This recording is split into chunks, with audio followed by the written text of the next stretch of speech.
Om Shanti. Good morning. गीत सुन रहे थे। स्वयं परम शिक्षक हमको पढ़ाएं। तो परम शिक्षक के पढ़ाने की विशेषता क्या है?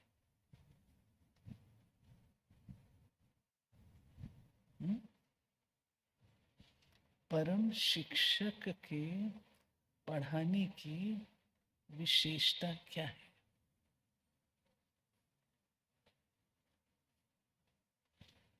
रंजू बहन कहेगी सारी विशेषताएं हैं।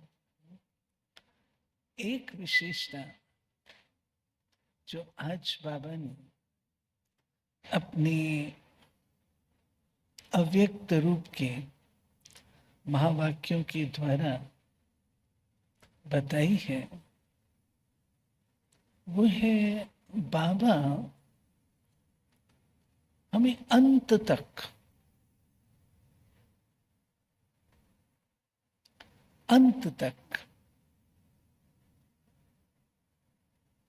कैसे परीक्षा से पार होना है उसकी विधि और युक्ति बताते हैं।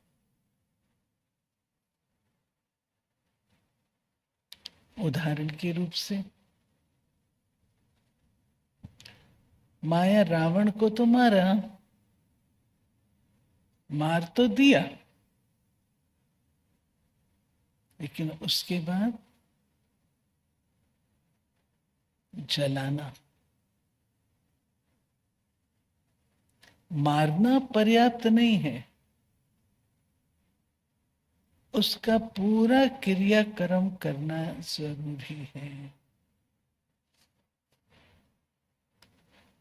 बाबा तो यहां तक कहते क्रियाक्रम करने के बाद जो राख है उसको भी बहाना है, कोई भी अंश शेष न रहे।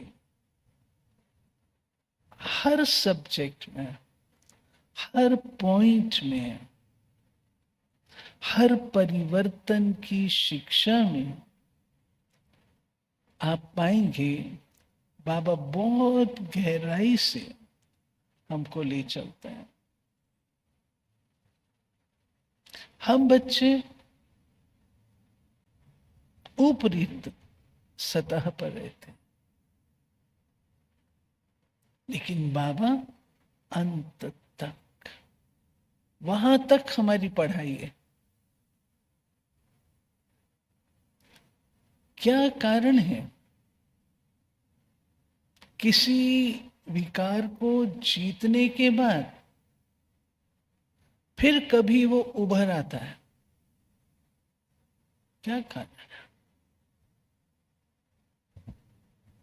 साधु संत महात्मा, हम सब साधक पुरानी दुनिया से किनारा कर लेते हैं,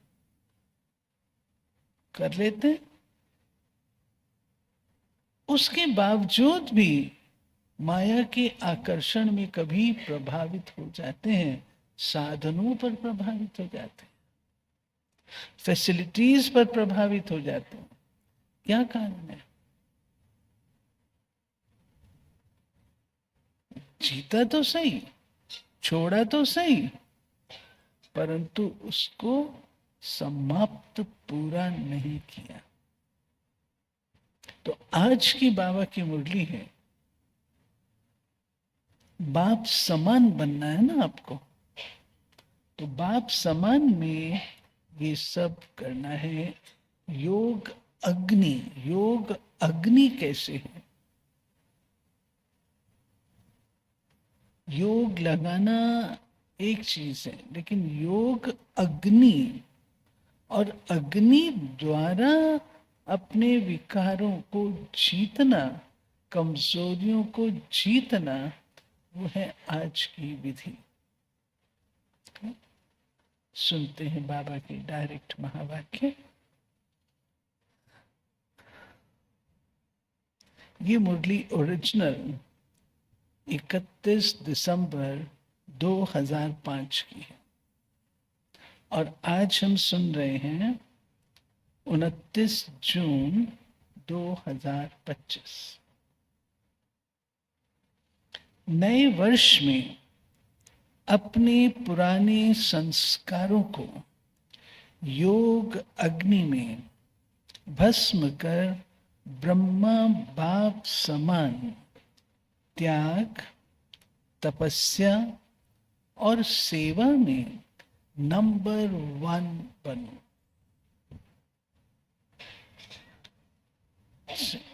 सब रेडी? मुरली सुनने को रेडी? तैयार? कहाँ चल रहे हैं मुरली सुनने? कहाँ चल रहे हैं मुरली सुनने? आवाज ही नहीं आ रही है। डायमंड हॉल में, डायमंड हॉल में बाप दादा के सम्मुख बैठे, ऐसा अनुभव करना है सबको। आज बाप दादा चारों ओर के, चाहे सम्मुख हैं, चाहे दूर बैठे दिल के समीप हैं, सर्व को 3 मुबारक दे रहे हैं। 1, नव जीवन की मुबारक। दूसरी, नव युग की मुबारक।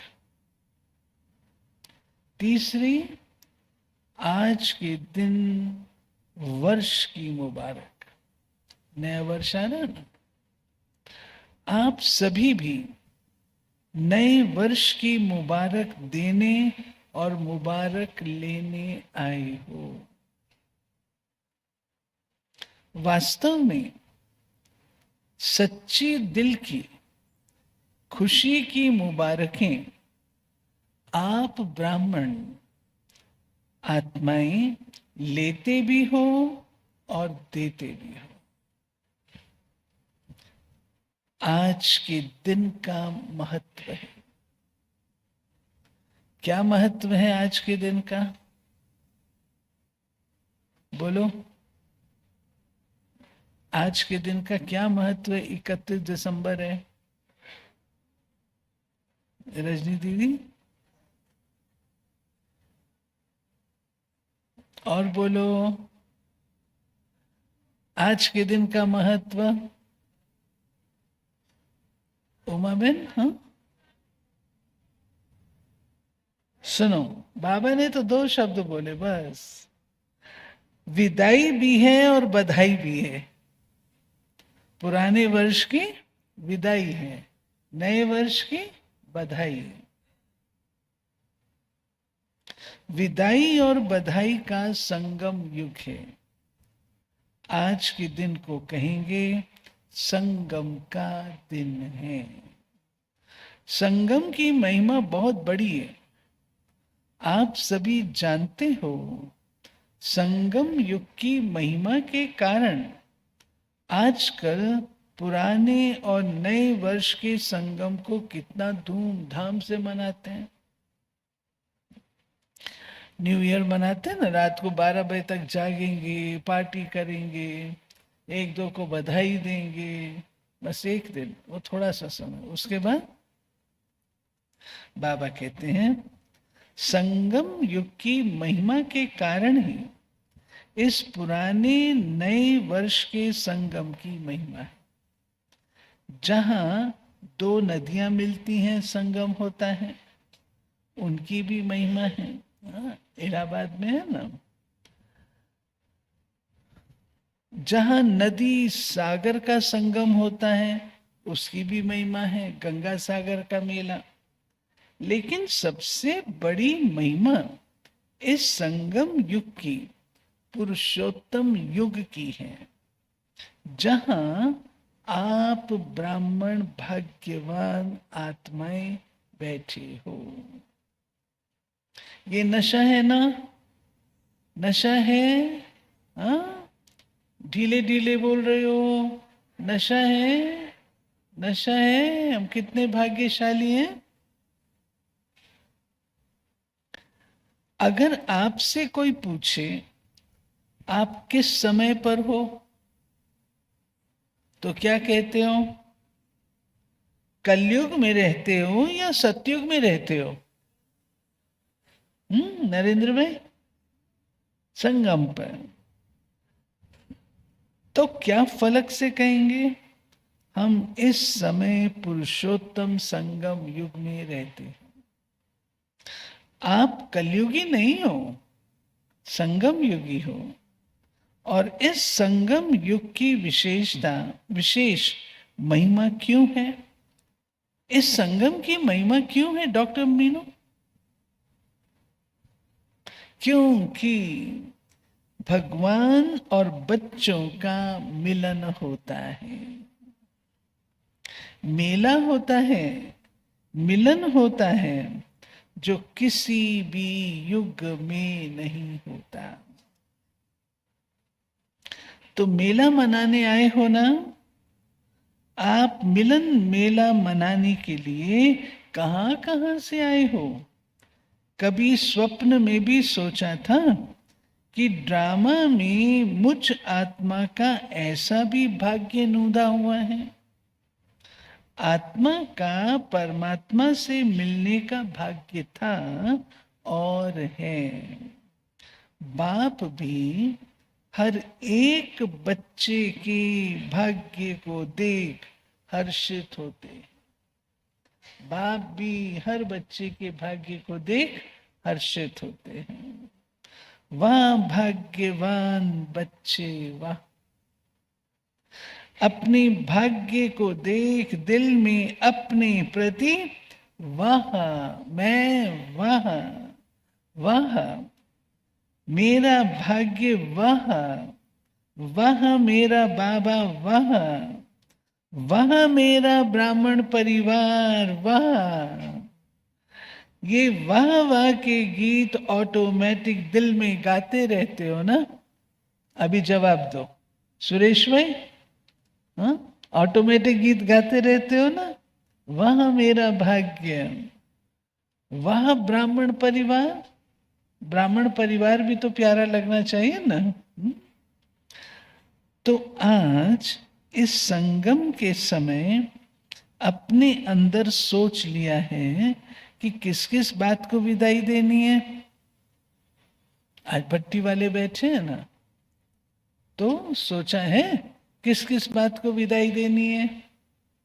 सरजू बाला बहन, हाँ? सोचा है? सभी ने सोचा है? सभी ने सोचा है? नहीं सोचा तो सोचो, सोचो किस किस को विदाई देनी है। यूथ ग्रुप भी आया है ना, सोचो किस किस चीज को विदाई देनी है। सदा काल के लिए विदाई देनी है, क्योंकि सदा काल के लिए विदाई देने से सदा काल की बधाइयां मना सकेंगे। ऐसी बधाई दो जो आपके चेहरे को देख जो भी आत्मा सामने आए वो भी बधाइयां प्राप्त कर खुश हो जाए। जो दिल से बधाई देते व लेते हैं वो सदा कैसे दिखाई देते हैं गोपी दीदी? जो दिल से बधाई देते लेते हैं वो सदा कैसे दिखाई देते हैं? अनामिका में सुनो कितना अच्छा बाबा ने कहा है, संगम युगी फरिश्ता। अब बाबा ने कहा सूक्ष्म वतन का फरिश्ता नहीं कहा, कहाँ का फरिश्ता का? संगम युगी। तो संगम युगी फरिश्ता माना क्या? संगम युगी फरिश्ता और सूक्ष्म वतन का फरिश्ता कोई अंतर है? सोचना सोचना। अच्छा, सभी का यही पुरुषार्थ है ना, ब्राह्मण सो फरिश्ता, फरिश्ता सो देवता। क्योंकि बाप को सब प्रकार के संकल्प वह जो भी कुछ प्रवृत्ति का, कर्म का बोझ है वो दे दिया है ना, बोझ दिया है या थोड़ा सा रह गया है? माताएं, बोझ दे दिया बाबा को? या थोड़ा सा रखा है? रखा है थोड़ा सा, दे दिया। क्योंकि थोड़ा भी बोझ फरिश्ता बनने नहीं देगा। और जब बाप बच्चों का बोझ लेने के लिए आए हैं तो बोझ देना मुश्किल है क्या? मुश्किल है या सहज है? जो समझते हैं बोझ दे दिया है वो हाथ उठाओ। बोझ दे दिया, पक्का पक्का दे दिया? अच्छा, कुछ ने नहीं दिया तो आज फैसला करना। बाबा कहते हैं देख ना, सोच के हाथ उठाना, बोझ दे दिया है। अच्छा, दे दिया है तो बहुत बहुत मुबारक हो। और जिन्होंने नहीं दिया है वो किस लिए रखा है अशोक भाई? वो दे दिया या रखा है? किसी के लिए रखा है? नहीं। बोझ से प्रीत है क्या? बोझ अच्छा लगता है? देखो, बाप दादा हर बच्चे को क्या कहते हैं? क्या कहते हैं बाबा? ये तो तुरंत आना चाहिए मदन भाई। हाँ, और क्या कहते हैं? और बोलो आदेश भाई। बहुत बढ़िया चीज है, बोझ से संबंधित है दीपेश भाई, बोझ से संबंधित है। अभी जो अशोक भाई ने बोला उसके उससे कनेक्टेड है। हाँ, बेगमपुर का बादशाह, नजदीक तो आ गए, मकान नंबर, बेफिक्र बादशाह, तो पास हो गया। बाबा कहते हैं ओ मेरे बेफिक्र बादशाह बच्चे, तो बोझ का फिक्र होता है ना, तो बोझ लेने के लिए बाप आए हैं। क्योंकि 63 जन्म से बाप देख रहे हैं बोझ उठाते उठाते सभी बच्चे बहुत भारी हो गए। इसलिए जब बाप बच्चों को प्यार से कह रहे हैं बोझ दे दो, फिर क्यों रख लिया है? क्या बोझ अच्छा लगता है? सबसे सूक्ष्म बोझ है कौन सा? कौन सा? बोलो शांति दीदी, बोलो। सबसे सूक्ष्म बोझ है कौन सा? बोल रहे हैं भाई लोग, बोल रहे हैं। अस्मिता बहन बोलो। हाँ, बाबा कहते हैं पुराने संस्कारों का। बाप दादा ने हर बच्चे के इस वर्ष का, क्योंकि वर्ष पूरा हो रहा है, तो इस वर्ष का चार्ट देखा। आप सबने भी अपना अपना वर्ष का चार्ट चेक किया होगा। तो बाप दादा ने देखा कि कई बच्चों को इस पुराने संसार की आकर्षण कम हुई है, पुराने संबंध की भी आकर्षण कम हुई है, लेकिन पुराने संस्कार, उसका बोझ मेजॉरिटी में रहा हुआ है। पुराने संसार, पुराने संबंध, उसमें हल्कापन है, परंतु पुराने संस्कार, इसको अंडरलाइन करना है। किसी न किसी रूप में, चाहे मनसा अशुद्ध संकल्प नहीं है, लेकिन व्यर्थ संकल्प का संस्कार अभी भी परसेंट में दिखाई देता है। चलो अशुद्ध विषैले संकल्प नहीं है, लेकिन व्यर्थ के तो हैं। व्यर्थ किसको कहते हैं? जिससे न मुक्ति मिले न जीवन मुक्ति मिले, जिससे मेरा कोई सरोकार नहीं है,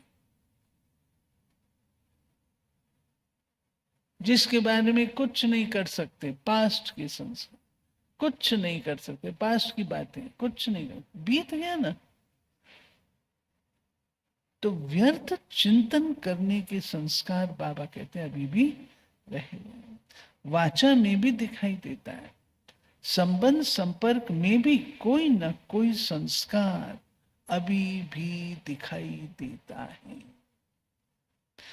तो आज बाप दादा सभी बच्चों को मुबारक के साथ साथ यही इशारा देते हैं कि रहा हुआ संस्कार समय पर धोखा देता भी है और अंत में भी धोखा देने के निमित्त बन जाएगा।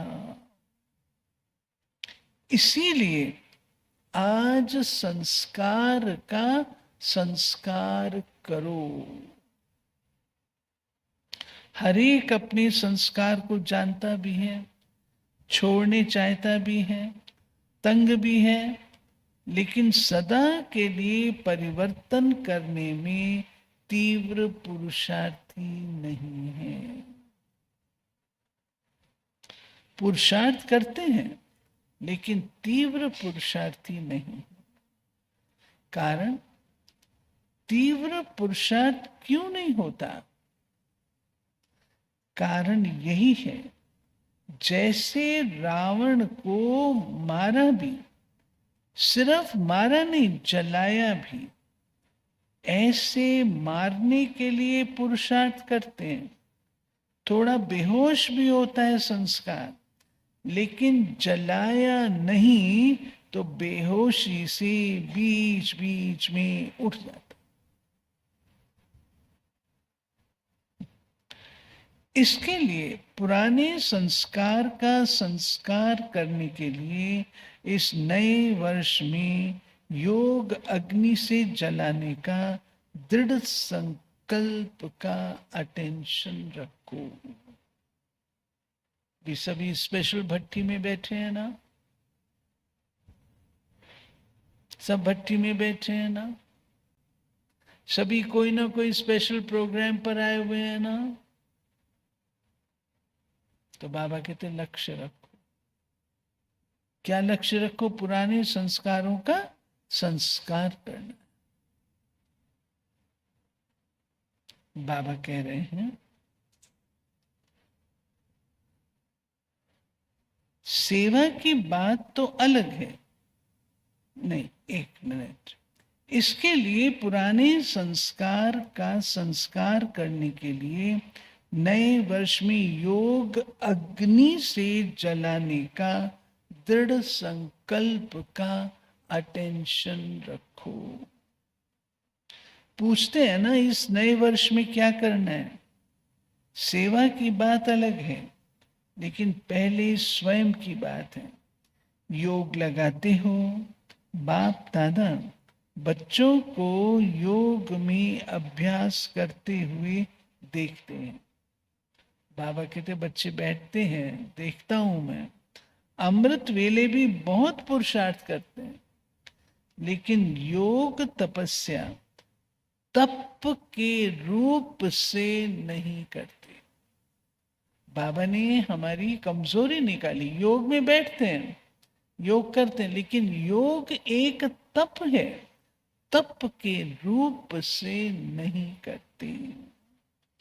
प्यार से याद जरूर करते हैं, रूहान भी बहुत करते हैं, शक्ति भी लेने का अभ्यास करते हैं, लेकिन याद को इतना पावरफुल नहीं बनाया है। जो जो संकल्प करो विदाई तो विदाई हो जाए। सुना? सिद्धि स्वरूप। अब यहां बैठे हम संकल्प करते हैं कि ये चीज हम छोड़ देंगे, इससे हम मुक्त हो जाएंगे, इसको मैं छोड़ के जाती हूँ। तो बाबा कहते हैं ऐसा तप करो, ऐसा तप करो, जो कहा विदाई तो उसकी सदा काल के लिए विदाई हो जाए। भट्टी की टीचर्स कहाँ बैठी हैं?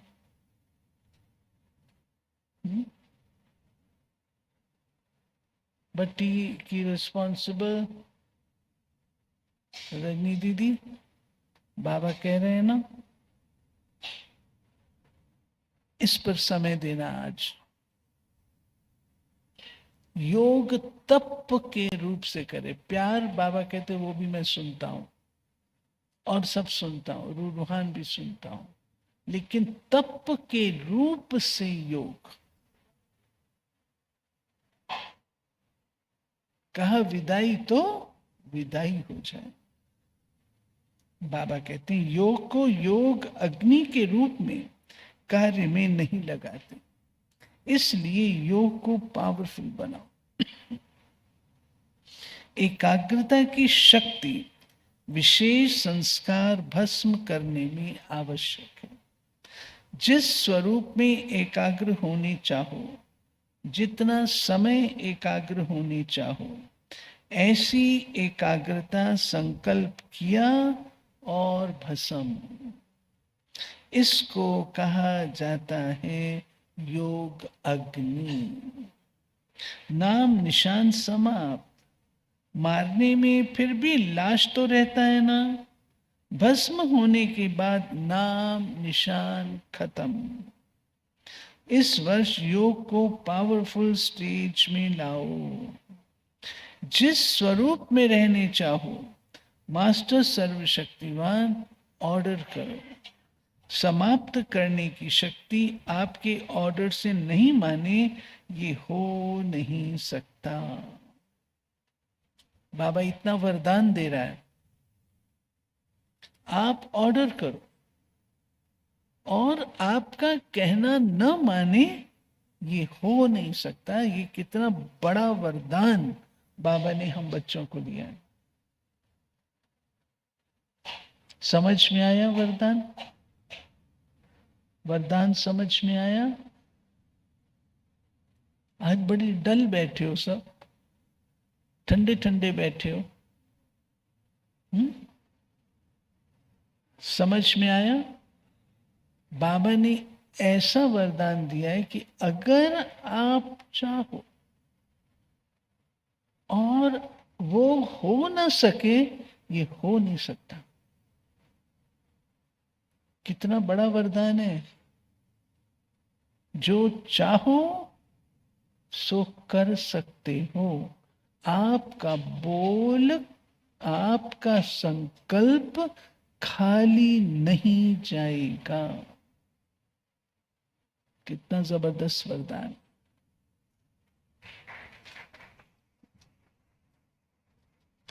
बाबा ने कहा मालिक हो, मालिक हो, मास्टर कहलाते हो ना, तो मास्टर ऑर्डर करे और शक्ति हाजिर नहीं हो तो क्या वो मास्टर है? तो बाप दादा ने देखा पुराने संस्कार का कुछ न कुछ अंश अभी भी रहा हुआ है, और वो अंश बीच बीच में वंश भी पैदा कर देता है, जो कर्म तक भी काम हो जाता है। युद्ध करनी पड़ती है तो बाप दादा को बच्चों का समय प्रमाण युद्ध का स्वरूप भाता नहीं है। बाप दादा हर बच्चे को मालिक के रूप में देखना चाहते हैं। ऑर्डर करो जी हजूर। तो सुना इस वर्ष स्व के प्रति क्या करना है? शक्तिशाली बेफिक्र बादशाह, क्योंकि सभी का लक्ष्य है। किसी से भी पूछो तो क्या कहते हैं? हम विश्व का राज्य प्राप्त करेंगे, राज्य अधिकारी बनेंगे।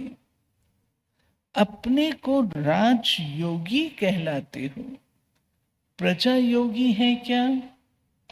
कोई है सारी सभा में जो प्रजा योगी हो? है? जो प्रजा योगी हो, राजयोगी नहीं हो, है कोई? टीचर्स कोई है? आपके सेंटर पर कोई प्रजा योगी है? जवाब दो बाबा को। है कोई आपके सेंटर्स पर? प्रजा योगी में कोई हाथ नहीं उठाता, अच्छा नहीं लगता है ना। और बाप को भी फक्र है, बाप दादा फक्र से कहते हैं संगम पर भी हर बच्चा मेरा राजा बच्चा है। बाबा को कितना फक्र, मेरा हर बच्चा राजा बच्चा है। कोई बाप ऐसे फलक से नहीं कह सकता कि मेरा एक एक बच्चा राजा बच्चा है, लेकिन बाप दादा कहते हैं हर एक बच्चा स्वराज अधिकारी राजा है। प्रजा योगी में हाथ नहीं उठाया ना तो राजा हो गए ना। लेकिन ऐसा ढीला ढीला राजा नहीं बनना जो ऑर्डर करे और आए नहीं, कमजोर राजा नहीं बनना। पीछे वाले कौन हो? जो समझते राजयोगी वो हाथ उठाओ। हाँ, मैं देख रही हूं कईयों के हाथ नीचे हैं। बाबा बोलता है, बाबा बोलता है। हाँ, तो बाबा कहते हैं जो समझ, हाँ ऊपर भी बैठे गैलरी में, यहाँ तो पीछे बैठे हाथ हिला रहे। आज हॉल में 18,000 भाई बहने बैठे, मधुबन हॉल में। यहाँ भी 1200 बैठे, 1200 बैठे। बाप दादा देख रहे हैं। हाथ उठाओ ऊपर वाले, पीछे वाले हाथ उठाओ, हाथ उठाओ, साइड वाले हाथ उठाओ। तो अभी ये लास्ट टर्न में शुरू हो जाएगा, तो 3 मास बाप दादा देते हैं। ठीक है, देवे होमवर्क देंगे, क्योंकि ये बीच बीच का होमवर्क लास्ट पेपर में जमा होगा। अभी पढ़ाई का आप देखना बाबा कैसे नंबर कैलकुलेट करते हैं। तो 3 मास में हर एक अपना चार्ट चेक करना कि मैं मास्टर सर्वशक्तिवान होकर किसी भी कर्मेंद्री को, किसी भी शक्ति को जब ऑर्डर करें, जो ऑर्डर करें, वो प्रैक्टिकल में ऑर्डर माना या नहीं माना। कर सकते हो चेक? कर सकते हो चेक? हाँ, कर सकते हो। अच्छा, पहली लाइन वाले कर सकते हो? हाँ? अच्छा, बाबा कहते हैं हाथ उठाओ। अच्छा, 3 मास कोई भी पुराना संस्कार वार नहीं करे। 3 मास कोई भी पुराना संस्कार वार नहीं करे।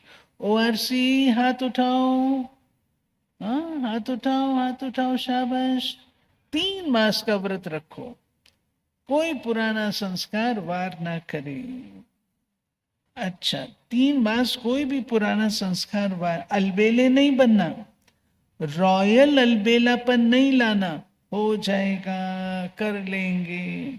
बाप दादा से बहुत मीठी मीठी बातें करते हैं, कहते हैं बाबा आप फिक्र नहीं करो, मैं हो जाऊंगा, ठीक हो जाऊंगा। बाप दादा क्या करेगा? सुन सुन करके मुस्कुरा देता है। लेकिन बाप दादा इन 3 मास में अगर ऐसी बात की तो मानेगा नहीं। बाप मैं नहीं मानूंगा। मंजूर है तो हाथ उठाओ।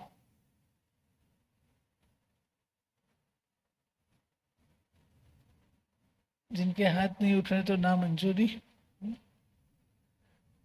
दिल से हाथ उठाना, सभा के कारण हाथ नहीं उठाना। करना ही है, चाहे कुछ भी सहन करना पड़े, कुछ छोड़ना पड़े, कोई हर्जा नहीं, करना ही है। पक्की बात? जो कहे करना ही है मुख से बोलो, करना ही है। पक्का? पक्का? बाबा पूछता, पक्का? पक्का? पक्का? 3 बारी पूछा बाबा ने। टीचर्स करना है। हाँ? अच्छा, ये ताज वाले बच्चे क्या करेंगे? बच्चों की रिट्रीट होती है ना, ताज तो अच्छा पहन लिया, करना पड़ेगा। अच्छा, देखना बच्चे हाथ उठा रहे हैं, नहीं करेंगे तो क्या करें वो भी बता दो। बाप दादा की सीधन सुनो, जो अगर नहीं करेंगे तो उनके साथ क्या होगा। बाप दादा की सीजन में एक बार आने नहीं देंगे, क्योंकि बाप दादा देख रहे हैं समय आपका इंतजार कर रहा है। भाई जब करना ही नहीं है, लक्ष्य ही नहीं है, तो मधुबन में फिर क्यों जाना, बाबा से मिलने क्यों जाना। आप समय का इंतजार करने वाले नहीं हो, आप इंतजाम करने वाले हो। समय आपका इंतजार कर रहा है। प्रकृति भी सतो प्रधान प्रकृति आपका आवाहन कर रही है। तो 3 मास में अपनी शक्तिशाली स्टेज में रहे हुए संस्कार को परिवर्तन करना। अगर 3 मास अटेंशन रखा, उसका आगे भी अभ्यास हो जाएगा।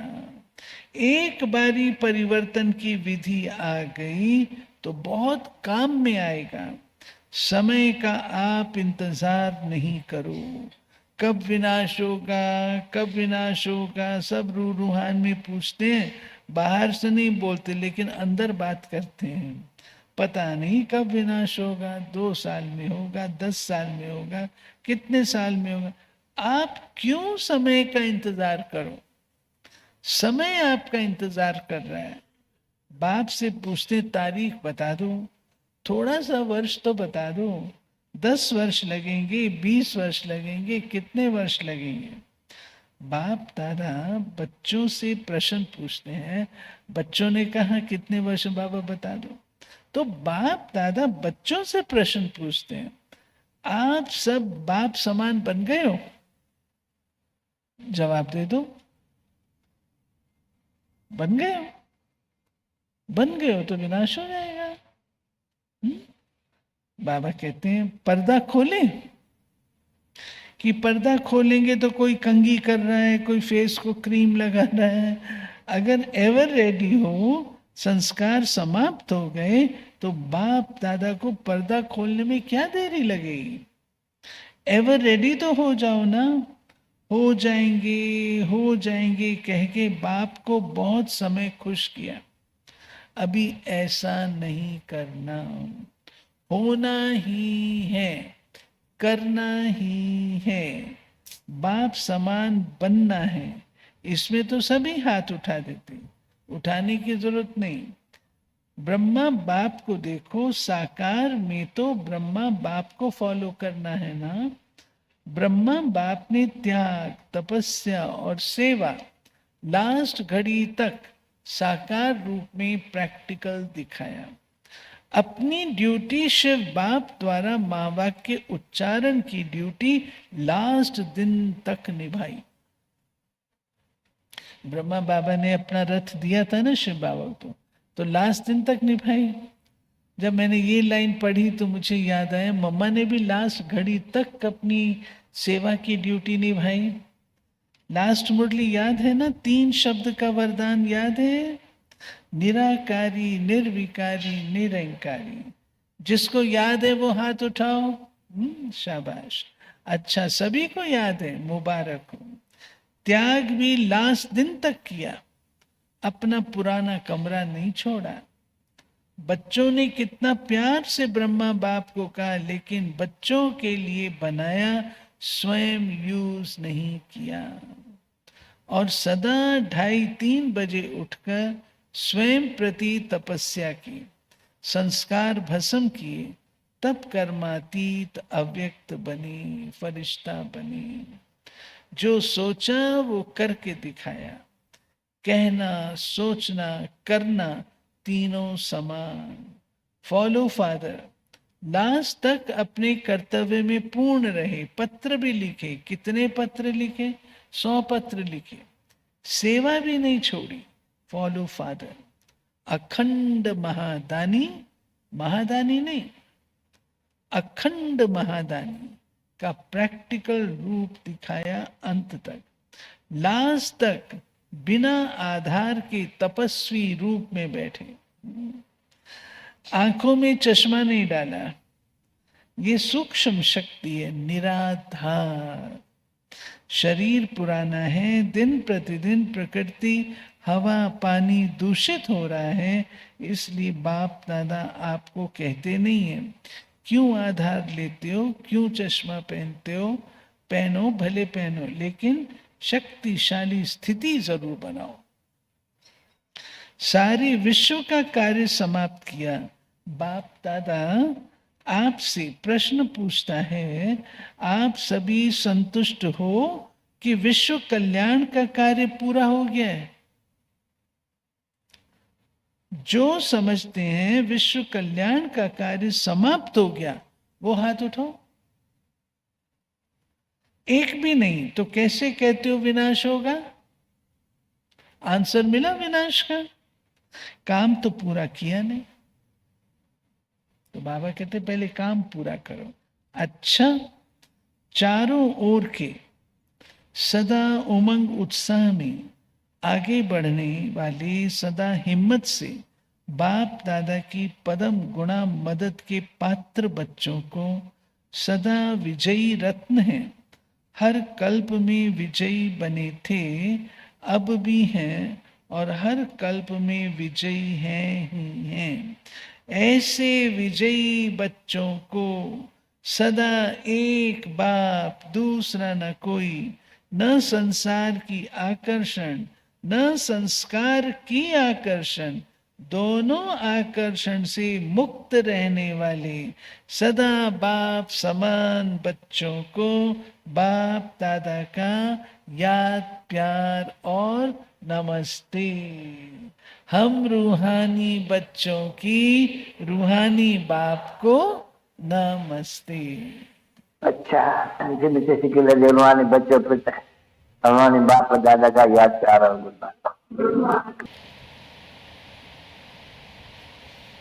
वरदान। सदा काल के अटेंशन द्वारा विजय माला में पिरोने वाले बहुत समय के विजयी भाव, बहुत समय के विजयी विजय माला के मणके बनते हैं। विजयी बनने के लिए सदा बाप को सामने रखो। जो बाप ने किया वही हमें करना है। हर कदम पर जो बाप का संकल्प वही बच्चों का संकल्प, जो बाप के बोल वही बच्चों के बोल, तब विजयी बनेंगे।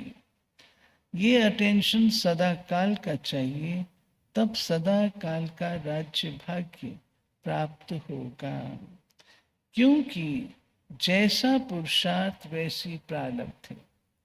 सदा का पुरुषार्थ है तो सदा का राज्य भाग्य है। स्लोगन। सेवा में सदा जी हाजिर करना, यही प्यार का सच्चा सबूत है। डॉक्टर संगीता। अव्यक्त शैली। जैसे कोई भी व्यक्ति दर्पण के सामने खड़ा होता है, स्वयं का साक्षात्कार कर लेता है, वैसे आपकी आत्मिक स्थिति शक्ति रूपी दर्पण के आगे कोई भी आत्मा आवे तो वह एक सेकंड में स्वस्वरूप का दर्शन व साक्षात्कार कर ले। आपके हर कर्म में, हर चलन में रूहानियत की अट्रैक्शन हो। जो स्वच्छ आत्मिक बल वाली आत्माएं हैं, वो सबको अपनी ओर आकर्षित जरूर करती हैं। कौन सी आत्माएं? कौन सी आत्माएं संजय भाई? जो स्वच्छ और आत्मिक स्वरूप वाली आत्मा।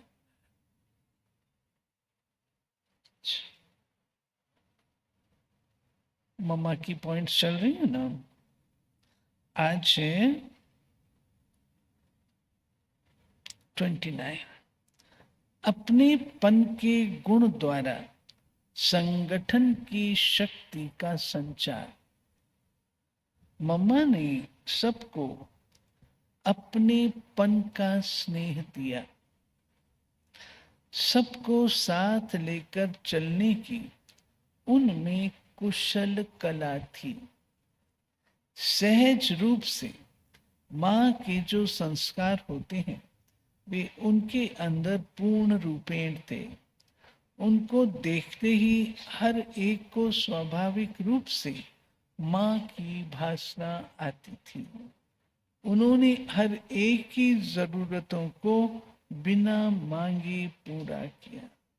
ऐसी महान शक्ति माँ में थी।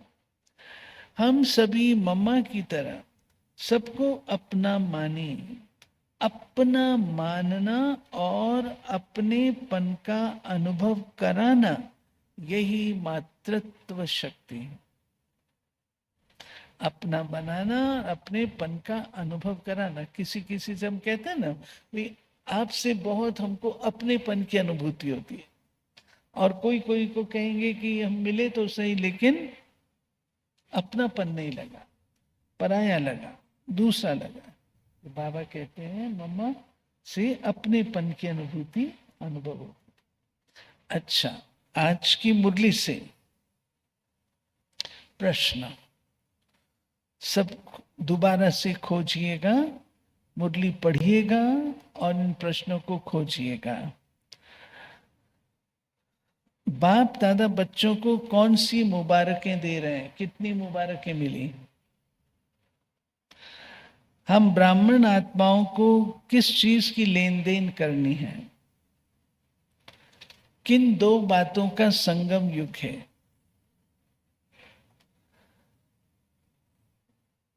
ब्राह्मण भाग्यवान आत्माएं कहां बैठी हैं? संगम युग की विशेष महिमा क्यों? बाप और बच्चे कौन से दिल के गीत गाते हैं? संगम युग के समय सदा काल की विदाई क्यों देनी है?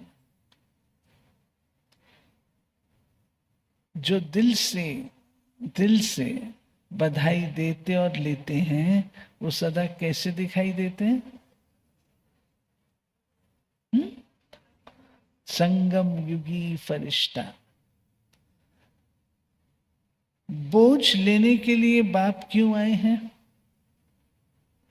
सबसे सूक्ष्म बोझ कौन सा है? पुराने संस्कार का बोझ किस रूप में दिखाई देता है?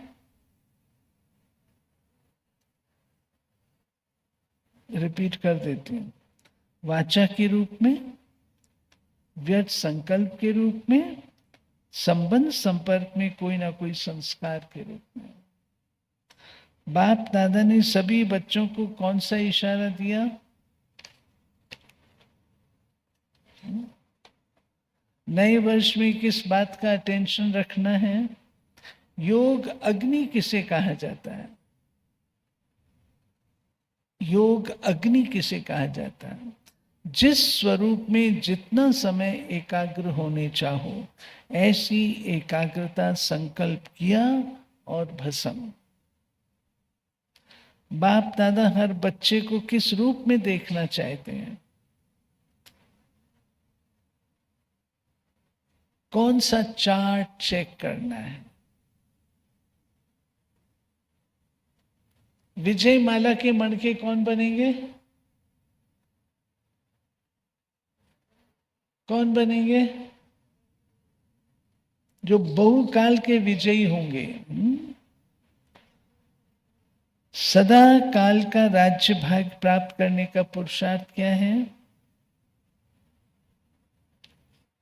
सदा काल का हर कदम में बाप को फॉलो करने का अटेंशन देना।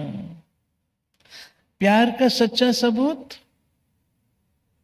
प्यार का सच्चा सबूत, सेवा में सदा जी हाजिर। सबको अपनी ओर आकर्षित कौन कर सकते हैं? जो स्वच्छ और आत्मिक स्थिति वाले। ब्रह्मा बाप का शुरू से अंत तक का पुरुषार्थ क्या था? इसकी 8 पॉइंट्स। बाबा ने कौन कौन सी शिक्षाएं दी, इसकी भी 8 पॉइंट्स।